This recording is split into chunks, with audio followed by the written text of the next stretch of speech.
Very well, thank you, Jeremy. How are you? I'm all right. You're going to destroy everything I believe in. You want to talk about tariffs. Make more sense of it than me, mate, because I don't understand. What do you want to say? Well, the first thing to say, I think, is ultimately Donald Trump was, of course, democratically elected in a landslide victory, actually, to impose tariffs against other countries and their goods coming in. Yep. And ultimately, I think Trump he's anti-unfair trade, not necessarily anti-free trade, and that's the difference. And in terms of the UK, we've been hit with the 10%, which is lower than the EU's 20%. And I think that is because President Trump wanted a deal with Britain, but we failed to roll out the red carpet for him. And so now we're past that point. But I think Starmer is right to relax some of the rules to protect Britain, then kind of oppose retaliatory tariffs, because we don't have a huge trade surplus with the US, but Germany does. And countries that do have a trade surplus tend to lose in trade wars. Is it fair to say?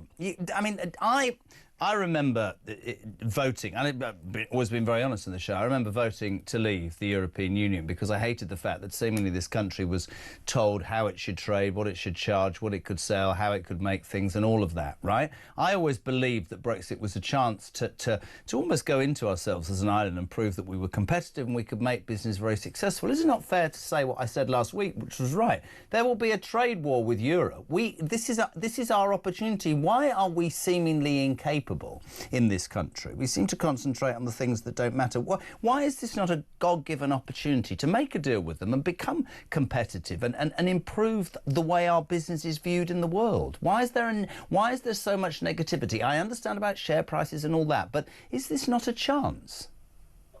Yeah, absolutely. I think you're right. And the first thing for Starmer to decide is he's talked about the Brexit reset with the EU. And so the first thing for him to decide is, does he want to pursue closer ties with an arguably dying European Union, or fulfill the reasonable expectation of Brexit, which, number one, was to deregulate and create a dynamic economy, and two, to decrease migration numbers. But that's a separate issue. And I think that's the point, is ultimately Donald Trump, we know, is a good operator. And I think there really is some strategy behind the madness of these tariffs. And once the markets kind of adapt to them, I think all of it is symbolic of the kind of new world order that we should be expecting to come. Thank